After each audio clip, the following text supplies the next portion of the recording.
गिबियावनो बयखौबो बड' निउस इउटुब चेनेलनि गोदान खौराङाव बरायबाय। नोंथांमोननि थाखाय बे समाव माखासे खौरां लाबोदों। भिडिअखौ जोबजासे नायलांनो दाबाव आरो चेनेलाव गोदानब्ला अन्नानै साबस्क्राइब खालामना बेल आइकनआ अलाव होनानै ला आरो भिडिअखौ लाइक कमेन्ट शेयार खालामनो गुरै खावलायबाय। दानिया फैदो दिनैनि खौराङाव। गिबि खौराङाव दङ बर' हारियाव राजखान्थिनि गेदेर अलखद। बिसायख'थि आयगनि बियाब फोसावनायाव बर' हारिया गिखांनाय फैदों। जायनि जुनै बर'नि माहारियारि आफादफोरजों लोगोसे राजखान्थि दोलोफ्रा जिंगायाव गोलैदों। एबसुनि बानजिनायाव बरमा जौमा फरायसालियाव बर'नि माहारियारि आफादफोर आरो बर'नि गासैबो राजखान्थियारि आफादनि दैदेनगिरिफ्रा सावरायलायदों। एबसुनि बानजिनायाव दिनै 9 जुन बाक्सानि बरमा जौमा फरायसालियाव बर'नि माहारियारि आफादफोर आरो बर'नि गासैबो राजखान्थियारि आफादनि दैदेनगिरिफोरखौ लानानै सावरायदों। बिटिआर 6 सिडुलखौ बिथा खालामनानै एसेम्बलि समस्तिफोरखौ एसटि रिजार्भ खालामनायनि अनजिमाखौ बारायनाय, उदालगुरिखौ बिटिआरनि बेन्दोङावनो नैथि लकसभा समस्ति खालामनाय आरो आसामाव थानाय बर' आरो ट्राइबेलफोरनि सुबुं अनजिमाखौ बोखावालासिनो जयै लाखिनानै समस्तिफोरखौ बानायनांगौ आयदाफ्रानो दिनैनि सावरायनायनि गुबै आयदा होननानै मिथिमोन्दों। मख'नो गोनांदि बे सावरायनायनि गेजेरजों बर' हारियाव मोजां फिथाइ मोनगोन बेखौ साफ्रोमबो बर' रायजो राजाफ्रा आसा खालामदों। गिख्रंथाव अर खामनायजों गंबा गलानि सेवहांगार। आसामनि नगाव जिल्लानि रुपहित तिनालियाव मोनसे गिख्रंथाव अर खामनायजों गासै गंबा गलाफ्रा खामनानै सेवहांगार जादों।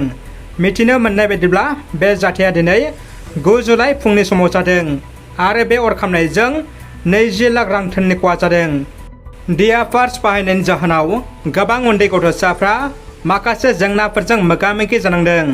डियापार्स बाहायनायनि जाहोनाव गोबां उन्दै गथ'साफ्रा माखासे बेरामजों भुगिनांनो गोनां जादों। बे बाथ्राखौ सिगाङाव लाबोदों गुवाहाटीनि सासे चाइल्ड स्पेसियलिस्ट प्राक्टिस बराया।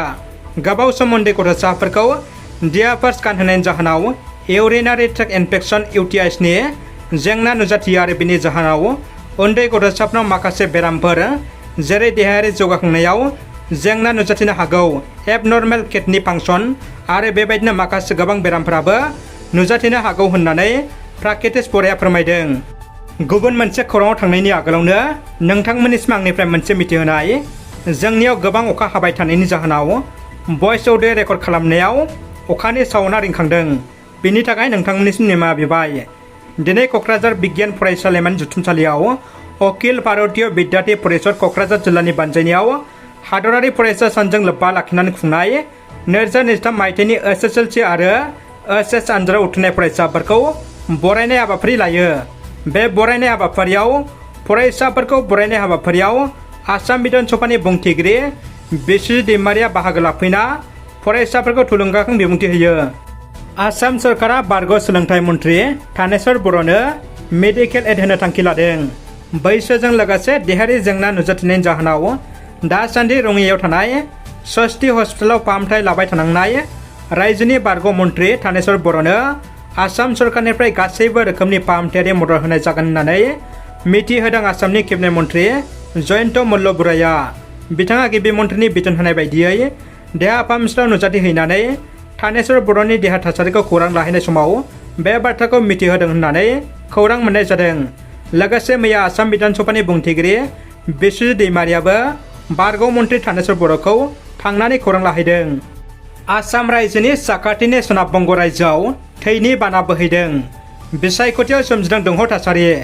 मिथिनो मोननाय बायदिब्ला पन्चायत बिसायख'थियाव जानाय दाङाबाजियाव गासै 19 सुबुंनि जिउ खहा जाबाय। सोनाब बंगनि खुंथाय गोहोआव थानाय तृणमूल कंग्रेस आरो बेरेखा दोलो BJP कंग्रेसनि गेजेराव बे दाङाबाजि जाथाया सोमजिदों। थैनायनि सायाव CBI नायबिजिरनो दासिम गोख्रों दाबि दैखांदों। दानिया फैदो जोबथा खौराङाव। बिटिआरनि खुंथाय सोहोर क'क्राझाराव फरेस्ट बरुवानि दैदेननाय आलफा उदां उदखारि आफादनि फिरफिला बोखांनो हादों। क'क्राझारनि दियाजिजिरि आरो फुटियापारा गामिनि PWD लामा सेरनि औवानि बेरायाव आलफा आइनि फिरफिला बोखांनो हादों। दिनै 9 जुलाइ खालि क'क्राझार जिल्लानि सिङाव थानाय दियाजिजिरि आरो फुटियापारा गामिनि सिमायाव थानाय PWD लामा सेरनि औवाजों बानायनाय बेरायाव असमिया उदखारि आफाद आलफा आइनि गांसो जोख्लानाय फिरफिला बोखांनो हादों होननानै खौरां मोननाय जादों। ओनसोलनि सुबुंफ्रा फोरमायनाय बायदिब्ला सोरबा सिनाय मोनै दुथां सुबुंफ्रा मोनथिखा हसिखा बे हाबाखौ मावदों होननानै सन्देह खालामदों। आसाम पुलिसनि मोनसे हानजाया जाथाय जानाय जायगासिम थांनानै बे आलफानि फिरफिलाखौ बोखांनानै लाबोयो आरो जाथायनि सोमोन्दै नायबिजिरनायखौ जागायगोन होननानै सासे पुलिस मावख'गिरिया बुंथियो। रादाबा एसेनोसै लोगोफोर, रादाबखौ जोबजासिम नायनो थाखाय नोंथांमोननिसिम गोजोननाय आरो साबायखर बावबाय। गोजोन्थों।